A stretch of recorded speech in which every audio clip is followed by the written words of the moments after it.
Thank you for joining us today at Big Yellow Bag Information TV.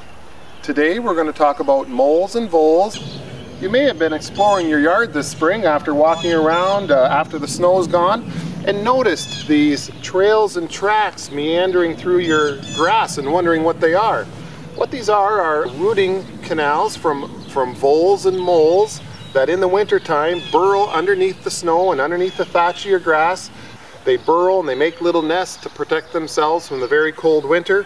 Once you've identified the trails, what we want to do is a vigorous raking and expose the little shoots that the voles have chewed down to. Those little shoots, you'll notice, will be regrowing, and by moving the little thatch layer that's covering them, we're going to expose them to the sun and they will regrow in the track, and the track will fill in a couple weeks.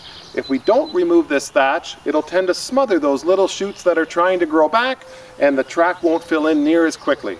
We can speed up this process by doing a little overseeding, like I mentioned earlier, when the soil temperatures get a little warmer, but the vigorous raking was what really does the trick early in the season.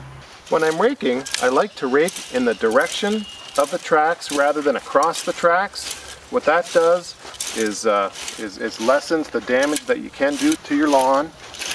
Moles and voles habitat is typically around your perennial gardens or low-growing shrubs, nice thick covered mulch flower beds.